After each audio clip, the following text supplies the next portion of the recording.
በነገራችን ላይ ዶክተር ደሳለኝ ጫኔ ዛሬ ጥያቄ ንግግር ሲያደርጉ በጣም ደስ ያለኝ ነገር ምን ያክል መደመርን እንደበሉት ነው። እውነቴን ነው። በጣም ደስ ያለኝ ስለ ሚዛናዊነት፣ ስለ ክልል ኢምፓወርመንት እና ስለ ሀገር ዩኒቲ ኮሪደር ላይ ብቻ ሳይሆን ዳይቨርሲፋይድ ኢኮኖሚ ለመገንባት በጣም ትላልቅ ቁም ነገሮች አንስተዋል። ሙሉ በሙሉ የመደመር መንግስት ተሳቢዎች ማለት ነው። ይሄ በነበረን ቆይታ አንዱ ከአንዱ ሐሳብ ተወራርሷል ማለት ነው። ሐሳባቸው ሲሰነዝሩ ኮሪደር ብቻ መሆን የለበትም ማዳበሪያ ፋብሪካም አሉ፣ መሆን የለበትም ግድብም አሉ። ለዚህ አቋማችን በብዙ ጉዳይ እየተቀራረበ ስለመጣ በጋራ የምንሰራበትን ነገር ብናሰፋ ጥሩ ነው ለማለት ብዬ ነው። የተከበሩ ጠቅላይ ሚኒስትር፣ ብዙ ዜጎች እርሶን ማግኘት ይፈልጋሉ። ነገር ግን መንገዱ ዝግ ነው። በትላልቅ ፕሮጀክቶች ምክንያት ብዙ ዜጎች ይነሳሉ። እነዚህ ኢትዮጵያውያን ለልማት ከተነሱ በክብር ማረፊያና መስሪያ ቦታ ማግኘት እንዳለባቸው፣ መብታቸው መከበር እንዳለበት ከማንም በላይ እርሶ ያውቃሉ። ለዚህም አቅጣጫ ያስቀምጣሉ። ነገር ግን እርሶ ባስቀመጡት ልክ አይፈጸምም። ጥቂት የተወሰኑ መናገር ለሚችሉ ሚዲያ ላይ ለሚቀርቡና አመራር ቀረቤታ ላላቸው የተባለውን ሲፈጸምላቸው አብዛኛው በማስፈራራት በማሸማቀቅ አንገታቸው እንዲደፉ ይደረጋል። በተለይ በጣም ብዙ ሕዝብ የተነሳበት ቦታ ላይ ይመጣሉ ሳይባል ድንገተኛ ፍተሻ ቢያደርጉ ብዙ ጉድ ያገኛሉ። የእርሶ ክትትል ከሌለው ዜጎች ይማረራሉ። የመልካም አስተዳደር ችግር እና ፍትሃዊነት በማጣት ተስፋ ይቆርጣሉ። ስርዓት አልበኝነት ይነግሳል። ይህ ደግሞ ለሰላም ማጣትና ላለመረጋጋት ይዳርጋል። ለዚህ የተቀመጠ አቅጣጫ ካለ ማብራሪያ ቢሰጡን። የተከበሩ ጠቅላይ ሚኒስትር፣ ይህች ሀገር የሁላችንም ቤት መኖሪያችን፣ ማንም የበኩር ልጅ ማንም የእንጀራ ልጅ መሆን የለበትም። እርስዎም በዚህ ያምናሉ። ነገር ግን ዛሬ አንዱ የሚኖርባት ሌላው የሚያኗኗርባት ኑሮ ዘይቤው የተለያየባት ሀገር ሆናለች። በተለይ ሲቪል ሰርቪሱ ወይም በሲቪል ሰርቪስ ተቀጣሪው የሚኖር አኗኗር እጅግ አስከፊ ነው። በዋጋ ግሽበት፣ በገበያ ለመረጋጋት፣ በቤት ኪራይና ትራንስፖርት አቅሉን አስተው ብቻውን ሲናገር የሚጓዘው ህዝብ ቢሮ ገብቶ እንዴት ውጤታማ ስራ ሊሰራ ይችላል? ከደሞዙ 35% ግብር፣ 7% ጡረታ፣ በድምሩ 42% ይቆረጣል። 58% ደሞዙ ላይ በእያንዳንዱ በሚሸምተው ሸቀጥ 15% ቫት ይቆረጣል። ትራንዛክሽን ላይ ንግድ ባንክ ለሰርቪስ እና ቫት እያለ ሌሎችም የማይታወቁ ተቆራጮች ይቆርጣል። ለውሃ፣ ለመብራት፣ ለሌሎችም አገልግሎት ይቆረጥበታል። እነዚህ መሰል ችግሮች ተዳምረው ኑሮ መቋቋም አቅቶታልና ለዚህ ታጋሽ ሲቪል ሰርቪስ እና አነስተኛ ኑሮ ላይ ላለው ዜጋ ምን ታስቦለታል? ከሚመሰረቱት መንግስት ምን እንጠብቅ? በዚህ አጋጣሚ አዲስ አበባ ከተማ አስተዳደር እያመሰገንኩ የተማሪዎች ምገባ ከፍተኛ ዋጋ ያለው ተግባር ነው። በሺዎች የሚቆጠሩ ተማሪዎች በቀን 2 መግቦ የትምህርት ቁሳቁስ አሟልቶ ማስተማር እጅግ ከፍተኛ ኃላፊነት መወጣ ስለሆነ እውቅና ሊሰጣቸው ይገባልና ደግሜ ያመሰግናቸዋለሁ። ይህ የምገባ ፕሮግራም የትኛውም ባለሀብት፣ ሀገር ወዳድ ዜጎች፣ መንግስታዊና መንግስታዊ ያልሆኑ ድርጅቶች፣ ልበቀና ዜጎች ሊደግፉት የሚገባ ተግባር ነው። ነገር ግን አዲስ አበባ ላይ ያለው ትልቅ ተግባር ሌሎች ክልሎች ሲተገብሩት አይታይም። በሁሉም ክልሎች ወይም በአብዛኛው ክልሎች አልተጀመረም። ምግብ ማግኘት ሰብአዊ መብት ጉዳይ ስለሆነ ለዚህ ለምግብ ፕሮግራም ጠቅላይ ሚኒስትሩ በኩል ኢኒሼቲቭ ቢሆን ውጤታማ ይሆናል የሚል እምነት አለኝ። ለክልሎች አስገዳጅ ሆኖ ቢቀር ምን ይመስሎታል? የተከበሩ ጠቅላይ ሚኒስትር፣ ሰሞኑ የጠቅላይ ኦዲተር የ2017 ዓ.ም የፋይናንስ አጠቃቀም ግልጽነትና የክዋኔ ኦዲተር ሪፖርት ቀርቦልን ተወያይተናል። ጠቅላይ ኦዲተር ስራውን ጥሩ ቢሆንም ተደራሽነቱ ከፍ ቢልም ተጠያቂነት ማስፈን ላይ ስልጣን የለውም።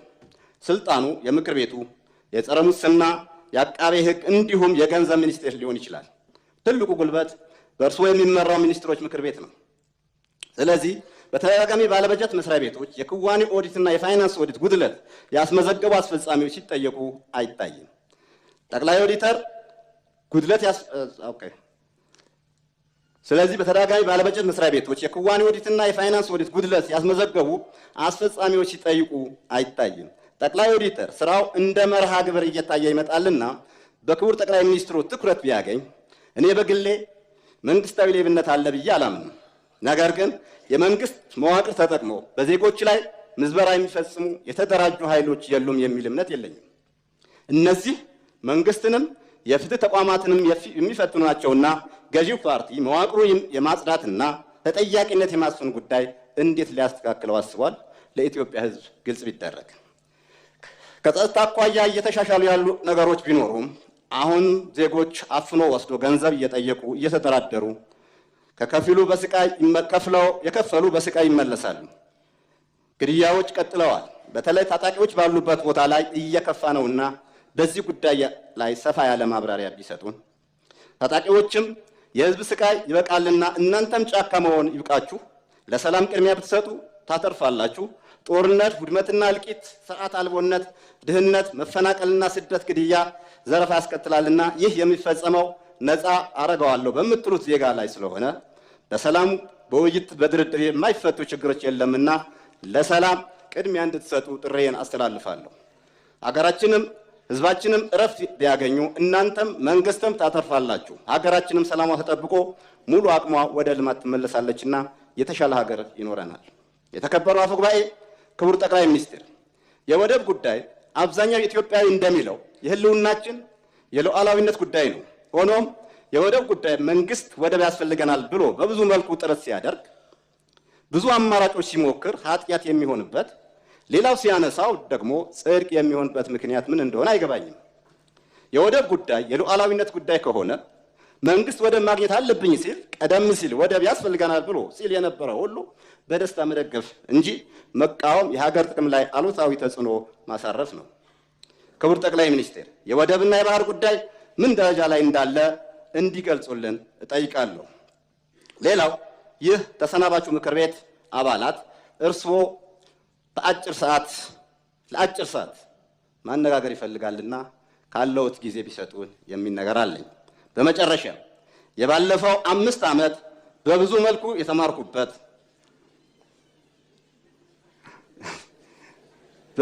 የተማርኩበት ለሀገሬም ለምክር ቤቱም እንደ ፓርቲ እንደ ምክር ቤት አባልም በሀገራችን ጉዳይ እየተደጋገፍን በልዩነታችን እየተነጋገርን ቆይተናል። ቀጣይም አገሬ ወይም በሰጠችኝ የሥራ መስክ ለመሰማራት ዝግጁ መሆኔን እየገለጡ ለእርስዎና ለሚመሰርቱት መንግስት መልካም የሥራ ዘመን እመኛለሁ። አመሰግናለሁ። በእርሶ ሳይንሳዊ አቀራረብ፣ በእውቀት፣ በፈጠራ የአገር ግንባታን በተቀናጀ እይታ የሚመራ አመራር በመላ ሀገሪቱ እየተገበረ ያለው የኮሪዶር ፕሮግራም በከተሞች ልማት ታሪክ ውስጥ ለውጥ ፈጣሪ አዲስ የኢትዮጵያዊ ፍልስፍና እይታና እርምጃ መሆኑን ብዙዎች ይመሰክራሉ። እነዚህ ስራዎች ቀድሞም ነበሩ ቢኖሩም የአሁኑ ፍጥነትን፣ ጥራትን፣ ተወዳዳሪነትን ያመጣው በእውነት በዚህ አጭር ጊዜ የእርሶ ቪዥን፣ የእርሶ አፈጻጸም፣ የእርሶ ማበረታታት ነውና እሱ ብቻ ሳይሆን የእግዚአብሔር ጣትም የሚሉት አለ፣ ዲቫይን ኢንተርቬንሽን።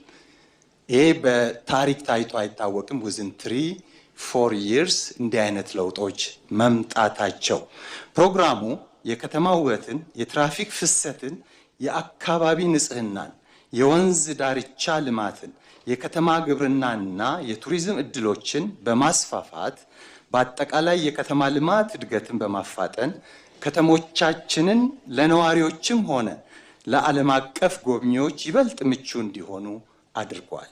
የተከበራችሁ የሕዝብ ተወካዮች ምክር ቤት አባላት፣ ክቡር ጠቅላይ ሚኒስትር አብይ አህመድ ለህብረ ብሔራዊት ኢትዮጵያ ሁለንተናዊ ብልጽግና ጠንካራ መሰረት ለመጣልና በየመስኩ ለትውልድ የሚተርፍ ደማቅ አሻራ ለማኖር ያለ እረፍት በመትጋት እየተወጡ ላሉት ድንቅ የአመራር ሚና ከመቀመጫችን ተነስተን በጭብጨባ እውቅና እንድንሰጣቸው ጠይቃለሁ።